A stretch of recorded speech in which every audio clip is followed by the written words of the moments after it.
Welcome to the Jamodi Podcast. We are all surrounded by amazing coaches and leaders. So let's get an inside look at not just what they do, but how they do what they do. After all, becoming the best versions of ourselves is Jamodi, just a matter of doing it. The Jamodi Podcast is powered by Sideline Interactive. Sideline Interactive is the leading manufacturer for high-quality, innovative scoring tables and LED video display boards that help coaches and schools bring more excitement to fans, create huge fundraising opportunities, and make their jobs easier. Visit sidelineinteractive.com to check out their amazing products. And, the other thing I think, for me with the families that has always been I think it's been a support system is our core values because, you're trying to accomplish a lot of the same goals they are as parents, right? Like for us, it was always appreciation, accountability, competitiveness, relentless, and teamwork. And we actually had enthusiasm at one point, and our team voted on relentless, which I loved. We shifted one of our core values. But you want kids to be appreciative. You want to hold them accountable. So I bring a lot of my parent conversations back to that. And we want the same thing, right? And how do we get there together? And, it might not always be perfect. There's things that they might not agree with, but we want to build the next generation. And again, it's not my child.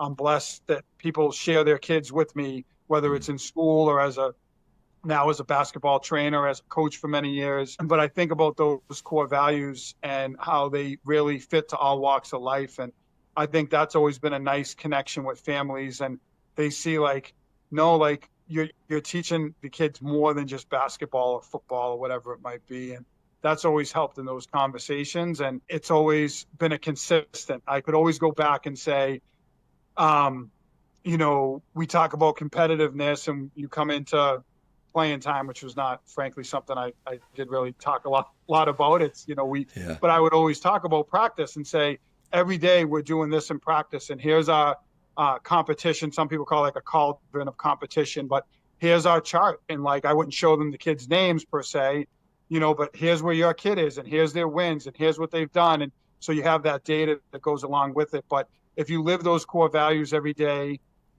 and you share those with families to kind of bridge that gap of communication and then sort of your program and what you believe in, I really think that goes hand in hand. And that actually would be advice I give to coaches when they ask them, what are your core values? What do you believe in? How are you living that with your team? And why are you living that? Why is accountability important to you? I can tell you why it's important to me, but it has to be important to you and your team. So why is it? And that's something I've shared with coaches as well. Coach, a lot of golden nuggets right there. A great point about in those meetings about playing time, which we all know that 99% of the parent meetings will have, and the 1% they say it's not about that, and then it just weaves its way around. It's just, all of a sudden we're here, and that's okay. When I was at McKinney High School, public school down here, I was very much I'll talk to you about anything, and this is from my head coach because I was a varsity assistant, but we will talk to you about anything except playing time. Well, we didn't have a lot of parent meetings then. Came to Faith, they pay to be here. They pay for the academics. They pay for the Christian atmosphere. They don't pay to play basketball here, but it's a part of it. So I have an open door policy on that. Over the years, I don't think it's been bad to talk with that about parents and maybe try to figure out where their head's at. But I think you're right on the money. If it does come up, you need to have something more than just what you see. If you're only talking about what you see, when I watch them in practice, this is what I see. Unless they come to practice, unless they have the same set of lenses you have, then it doesn't matter to them. So you got to have something either with stats, with things that you chart in practice, shooting games, shooting percentage, invite them to practice, but have that open discussion. But I think you're right on the money there. Yeah, no, and the more data you have, the better. And it's not an aha moment. And I think you have to be really conscientious about that. You bring the parents in and you share that with them and hey, let's take a look at this together. And then it's also here's what they can do to continue to get better. Maybe it's the end of the season. They have a whole year. Maybe it's the middle of the season. Very similar to what you shared, for pretty much for the most part, don't get into the playing time conversation because it can get tricky. But when I would get into it, I felt like there was that value of that data and those statistics. And those are the times, I would say, hey, let's sit down. Let's talk about it. This is really bothering you. It's your kid. You care about them. You're losing sleep over this. But here's what I see. Here's how I see it. And here's the stats to sort of back it up. And, what else can we do? And I've had parents say, like, offer up a suggestion in terms of their kid, like my kid struggles in these moments with this. So there's been some really productive things, hypothetical, but like little Sammy, has a tough time in practice, like with this part of it. And they've shared this with me, and this is why they do. In their whole life, they've always struggled with this. So they've always struggled with free throws because they have this. So they've shared things, and I like those conversations. So like now we're like, okay, I can help him with that. And, he has never shared that with me. And also think sort of same topic, a little bit of a sidestep here, but I would love to have the players in those meetings as much as possible because, you really want to make them part of that. And for me, I would like to talk to the player as much as the parent in those meetings. So that's like another little tidbit that I would share with coaches, but, players don't always share everything. So sometimes the parent can share for them, hey, they're really struggling. Your press is hard and you guys run and jump. They're not getting it. They're not sharing that with you. And like that meeting can bring, and that's a productive meeting to me because I'm saying, okay, I can see that. And as a coach, I'm trying to help them, but there's a roadblock and you're telling me what that roadblock is now, your kid. So there's things that can come out of it. It's not always that nice. Those are more rare than not, to be honest. But there are times where you can sort of have that productive, back and forth. And I think bringing the kid in is also a really important part of that conversation. Great idea to bring the kid in. I have that in our parent meeting. It rarely happens, though. I would say that the big red flag for me is when the email or the text or the call is, hey, I'd like to meet. And then they slip in, I don't want my son to know. I think that's where we do need to maybe be careful. And it's never a bad idea to have another adult in the room when we're having the parent meeting. But I'd be very careful, again, separate from what I've read in this book, to email these have an email conversation or a text. I would talk. I get them in person. I get them on the phone. You kind of go back to the growth mindset idea that you had. If we're trying to continuously learn, not only become better coaches, but also learn more about our players, then we want to have these hard conversations. One of my favorite talks I've been able to have is by a guy named Josh Stewart. He was the coach at Lodge Grass in Montana on an Indian reservation. Incredible. But he said, instead of faking it till you make it, we need to face it till we make it. Instead to take the fake part out, but like facing it till we make it means we lean into those hard conversations and we're not going to be afraid to have them. So I think that's another reason to have these talks, even about playing time. But another thing that I feel like we need to do is to not be ashamed in our parent meetings or with our players or parents to talk about the fact of, even though we have an overarching theme and goal to our season, it's more than about basketball. 2 nights a week, we're going to do everything we can to win. And that playing time is not guaranteed, but I do have a guarantee for your parents. The guarantee is that I will develop your son or daughter every single day. How do we do that? 43 minutes of skill work. You're welcome to come watch. But I think if you just say playing time isn't guaranteed, and then it's just it. Okay, I want to give them something, though, that I am guaranteeing, and that's development. Yeah, no, that development's so important. And you mentioned inviting them into practice, and it's like, I think there's something that can be said about that. I also think, with that skill work and that development, I mentioned the core values of our program. You're also offering up, we're going to work together. And I think that helped in a lot of the conversations. I mentioned this earlier, but we both want, the same thing here, right? You want your child to be accountable. You want them to be a good teammate. You want them to have that resiliency. These are things we're going to instill in them. We're going to help them to be better leaders. We had captains in training and sort of a captain and leadership program we built into our program. So there was things that went beyond X's and O's. And then to your point, which I love, it's like, here's the skill work. Here's the development of things we're doing to help them to be better players. And I've had kids that, as sophomores, maybe played half JV, half varsity, didn't play as much, have had those conversations.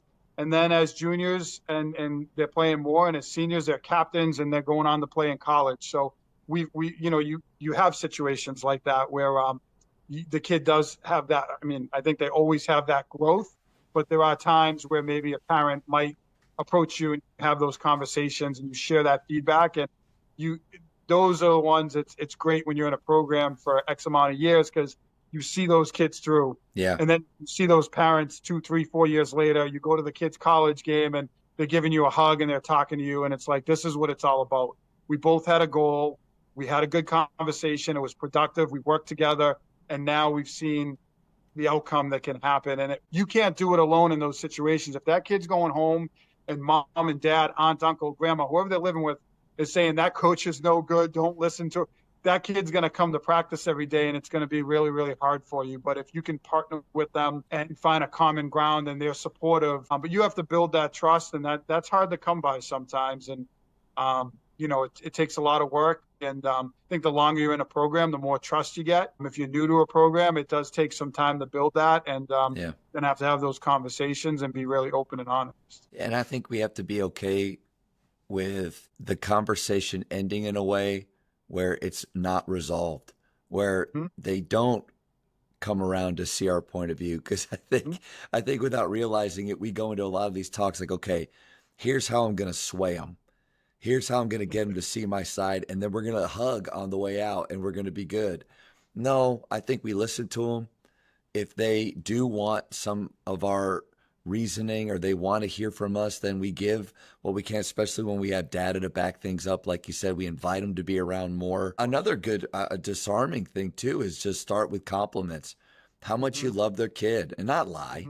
How much you love their kid, the good things that you've seen them, and maybe celebrating for something that you've seen recently. Man, in practice, another guy was having a hard time and he came right alongside of him. I just love the way he does that. And I think something, starting with maybe that compliment, even starting the whole talk off with a compliment sandwich of, I'm going to compliment them. The sandwich is everything they want to say and I'll say, and then I'm going to compliment at the end. But being okay, I don't know if that comes with time, but being okay with the idea that this may not end great, but it's still necessary, and that's okay. I think with the compliments too, I love that point, because I feel like so many times, and it's not their fault, but I do think parents come in and it's like it's personal. They don't like my kid, right? Yes. And the data helps with that. But I think like when you're telling them, I do like your kid, and here's why I like them, and here's the great things they're doing, here's all the positive stuff that's going on, but also here's what they need to work on. And to your point, there are times they walk away from those conversations and they're not satisfied.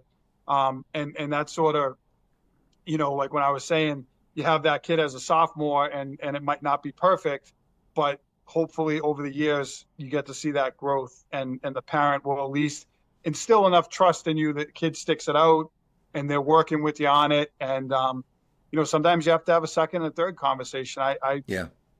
Working in a school and you're working with kids, you're dealing with academics and discipline and things, but there's times where you have meetings and okay, let's hit the pause button, let's come back, let's revisit this, and here's what we're going to focus on until then. And there's times you have to do it. That's hard, especially I had one of those, thinking back to like my first year coaching and as a head coach, and that was really hard. That's a big deep breath right there. It was, and I feel like I wore it like, I didn't resolve it. And like, you kind of like have to have that on you for a while. And I feel like you came back to it and things went better, and it took some time. But I feel like when you're a newer coach, a first time head coach, especially, those conversations are hard. And when you don't solve it in the moment, it's that much harder.